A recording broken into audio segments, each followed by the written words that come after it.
This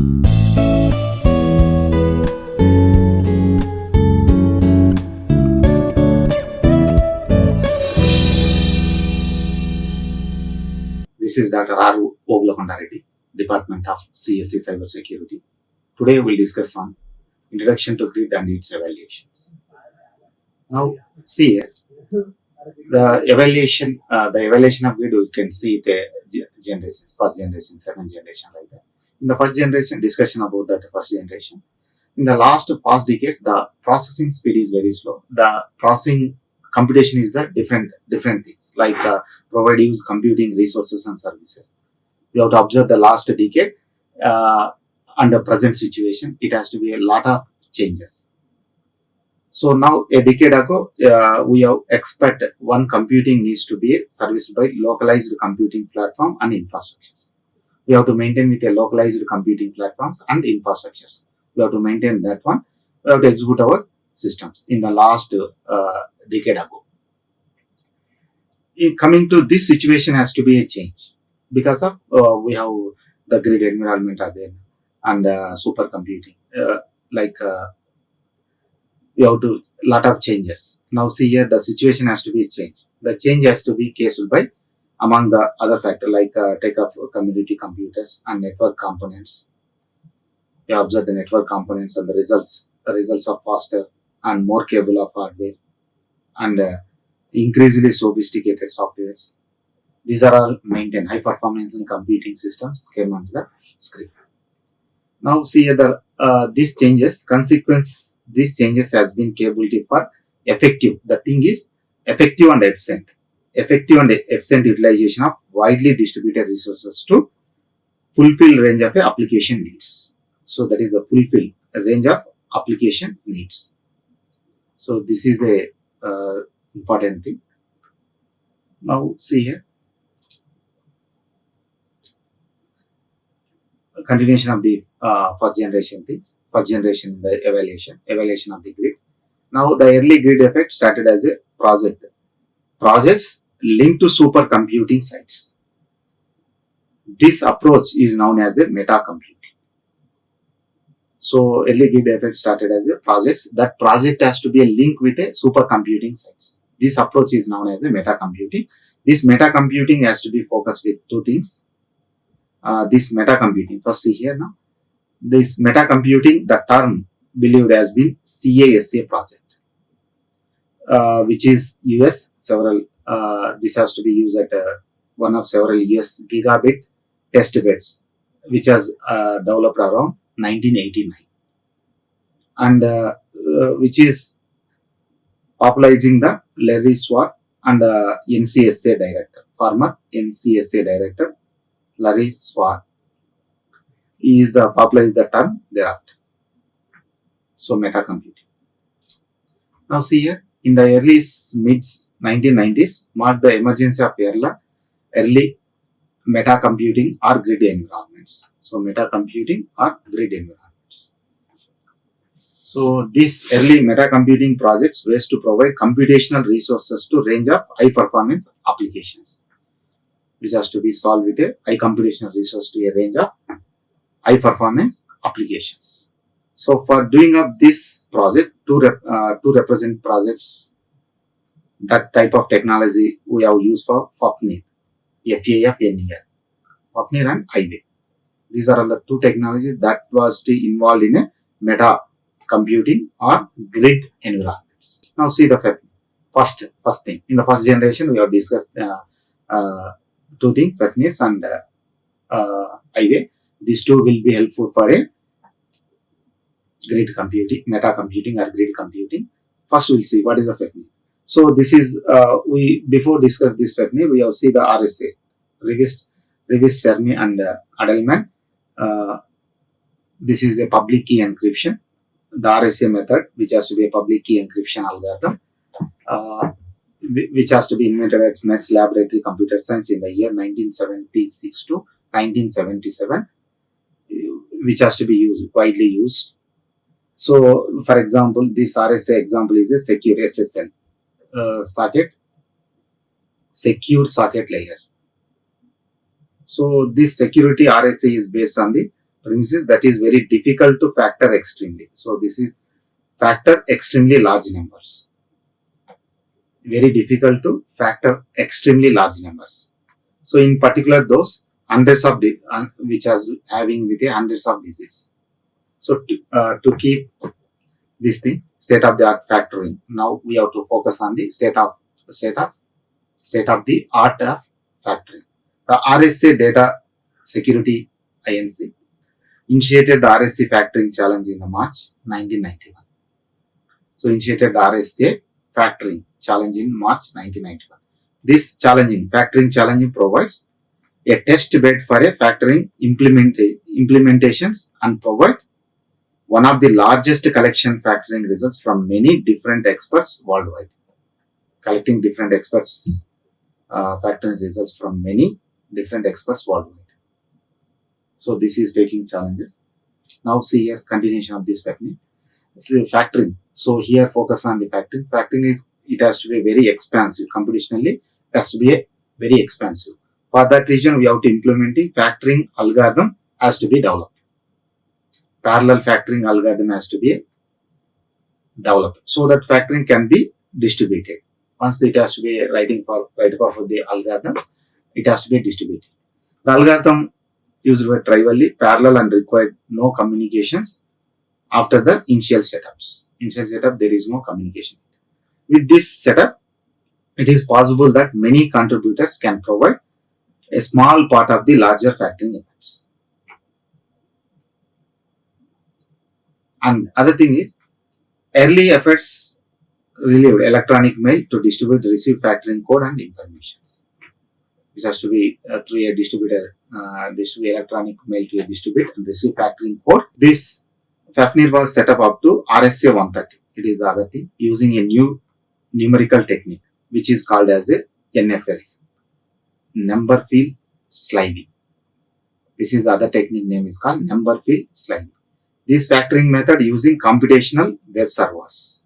This NFS factoring method used for computational web servers.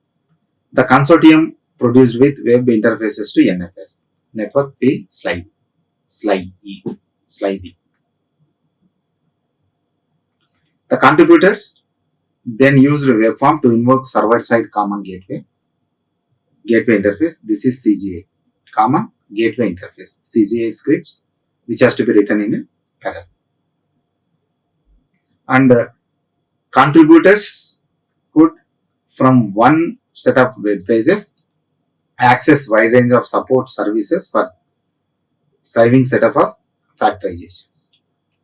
These are all NFS software distribution, project documentation, anonymous user registration, and dissemination of siving task, collection of relations, relation circular services, and real-time siving status supports. These are all the contributors for the siving. Majorly, which has to involve in three factors. Three factors combine to make this approach successfully. The first one is the NFS implementation allowed even workstations. So this is the first thing. NFS implementation allowed even workstations with 4 MB of memory to perform useful work using a small bound and small slide. And second thing is, Fafnir supported anonymous registration also. Users could contribute their hardware resources to the siving effort without revealing their identity to anyone other than the local server administration. And third thing is, a consortium of site was received to run the CG.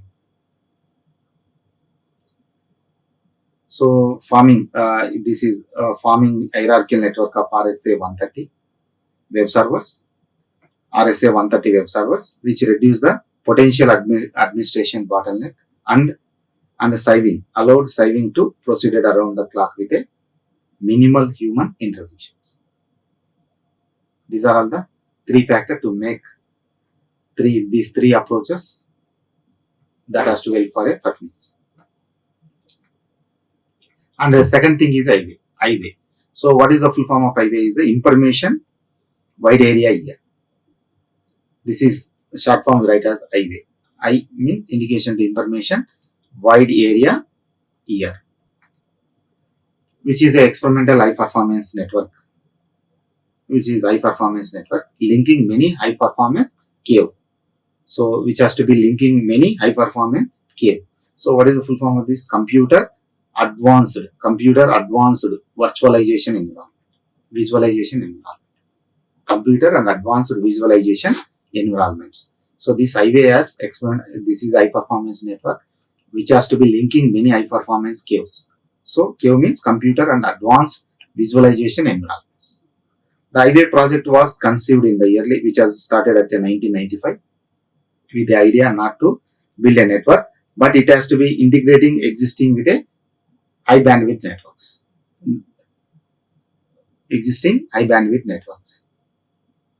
So this virtual environment, data sets and computer used to reside at 17 different US sites were connected with 10 networks of varying bandwidths and protocols.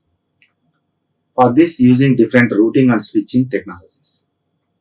For this has to be implemented with the use of different routing and switching technologies.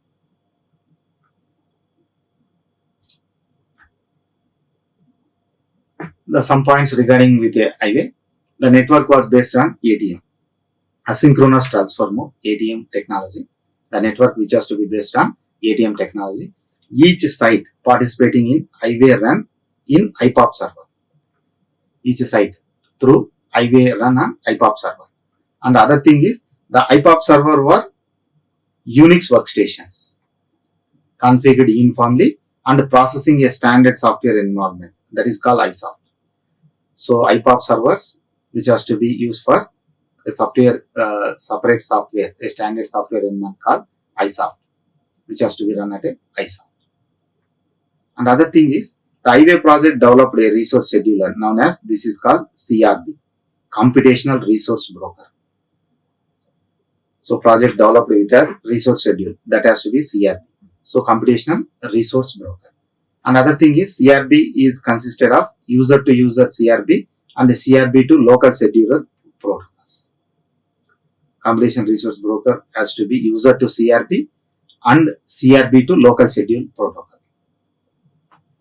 The actual CRB implementation was structured in terms of a single central scheduler and multiple local scheduler daemons, one per IPOP server. The central scheduler maintained queues and queues of jobs. It has to be maintained with a number of queues of jobs and tables representing the state of local missions, which is allocating jobs to missions and maintaining state information on the AFS, Android file systems, which has totally maintained, centralized. The central scheduler maintained queues of jobs and tables, which has to maintain with a state and local missions.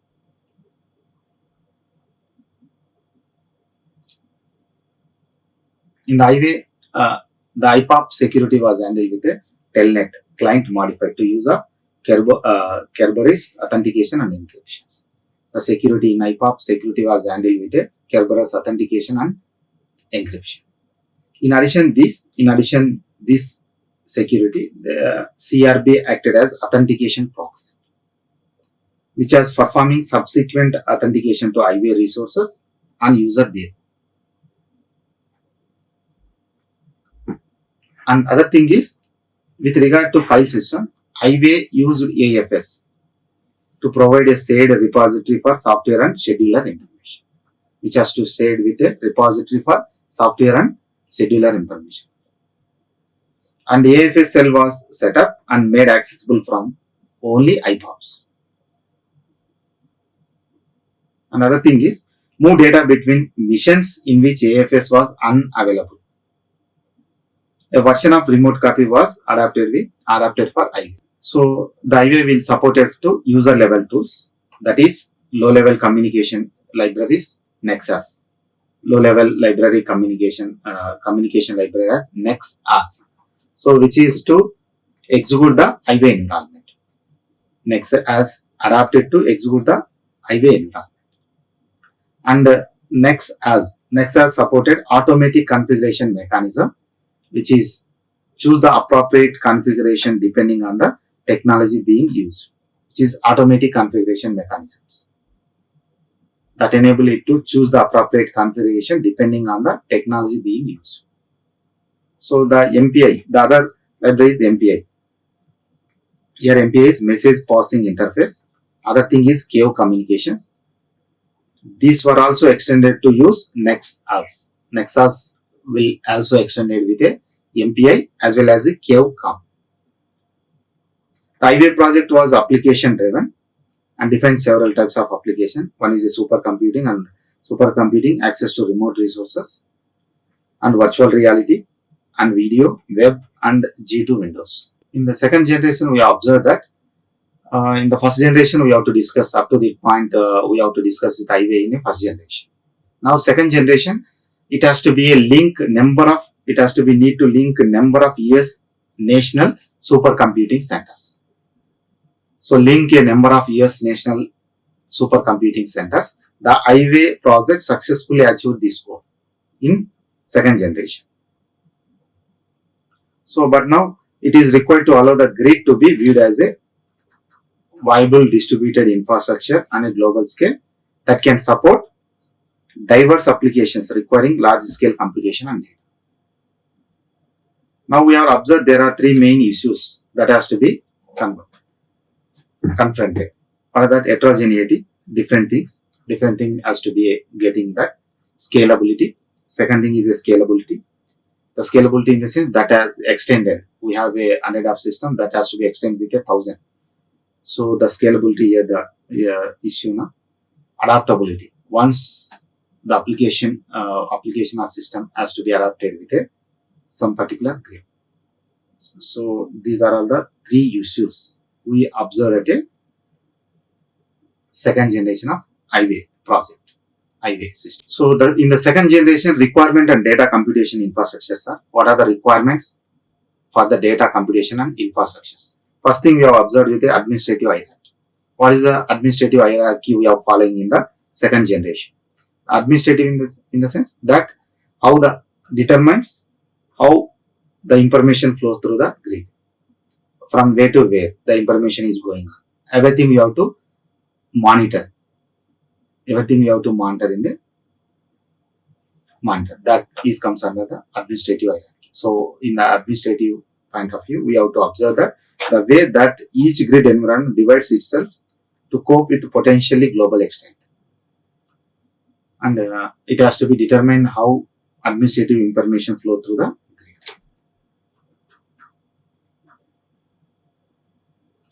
And second thing is a communication services.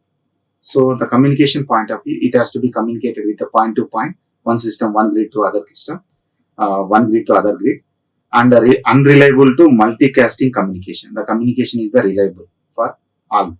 So now the communication needs applications. It has to be need for applications using a grid environment are diverse, ranging from reliable for point to point to unreliable multicast communication. It has to be a reliable.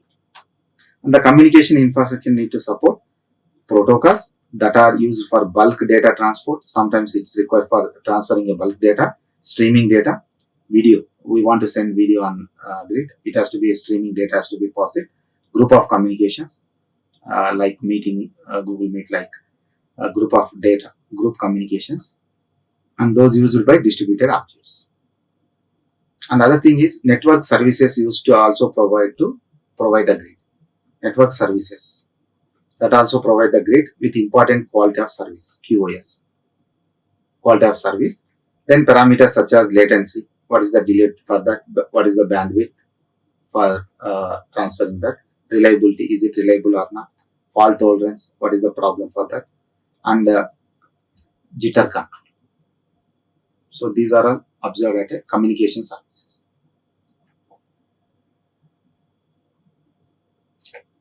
Another thing is information services. The information services which has dynamically, it is a grid in a grid environment which has dynamic. It has to be time to time, it has to be changed. So now is the location and type of the services available are constantly changing. services available, which is constantly which are constantly changed. And the major goal is to make all resources accessible to any processors in the system with regard to relative location of the resource user. And the other thing is grid information, that is either registration and directory. This is services provide the mechanism for registering and obtaining information about the structure, resources, services, status of the nature of the environment. This is the information which required for one of the requirement in a grid company. And next thing is a naming services. In a grid, like any other distributed systems, the names are used to refer the variety of objects, such as the computers. We have to give a name. So and so computer is giving some workstation 1, workstation 2, and so on like that. Services, what type of service? Printer 1, printer 2, or data. What type of data it is. So we are giving naming. Like used to refer the variety of objects, we have given names like computers, data, or services. The naming services provide uniform names across the complete distributed environment. In a completed distributed environment, uniform namespace use the total. Now, typical naming services are provided by the international, that has to provide X.500 naming scheme or DNS used by the internet. This is the fourth thing, naming services. The name should be given at a distributed environment for computers, services, or data. And a distributed file system and caching. In a distributed environment, the distributed file system is a part of a distributed systems. Now, which has distributed applications more often than not, require access to files distributed among many servers. File system is the key component which is a part of a distributed system. So now from application point of view, it is important that a distributed file system can provide a uniform global namespace which is supported range of file I/O protocols, which is require little or no program modifications, and provide means that enable performance optimization to be implemented, such as usage of a cache. Security and authorizations. Like in distributed systems involve 4 aspects that are confidentiality, integrity, authentication, and accountability. These are all the 4 things are important in security. So security with a grid environment is a complex issue requiring diverse resources autonomously administrated to interact with a manner that does not impact the usability of the resources, and that does not introduce security holes or gaps in individual systems or the environment as a whole. It has to be a key success or failure of a grid environment. This is the infrastructure security infrastructure is the key to the success or failure of a grid environment. Next thing is system status and fault tolerance. Other resources are reliable. Sometimes the systems are reliable. What your task is given that has to be executed in a grid environment. Reliable and robust environment. It is important. Monitoring resources and applications is provided. So always what are the resources is comes under grid that effective utilizing or not, and for accommodate this monitoring resources and application is provided to accommodate this tools that monitor resources and application need to be deployed. For this monitoring resources and application, we have used for some specific tools for the status of systems and fault tolerance. Which system has to be a fail, and which has to be what is the status of present work is going on. And next thing is user authentication, user and administrative GUI. So the user has to use for interfaces. The interfaces to the services and resources available should be intuitive and easy to use, as well as being heterogeneous in nature. User and administrative access to grid application and services are web-based interfaces. And last thing is resource management and scheduling. So this is the important thing. Properly we have utilizes the resources, what are the main resources are existed in a grid environment, that properly schedule or not. That is the very important thing. So for doing of that, for management of processor time, that will depends on processor time, memory, network, storage, and other components in a grid are clearly important.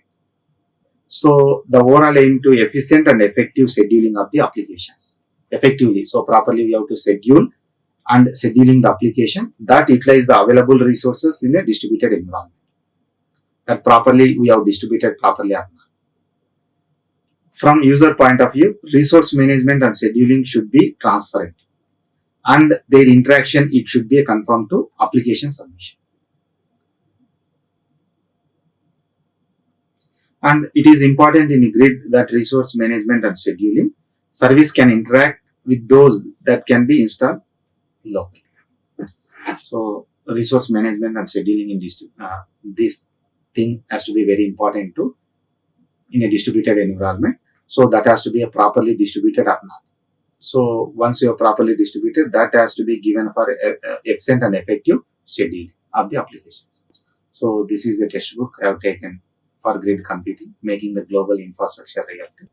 Thank you. Like, share and subscribe. Hit the bell icon for more updates.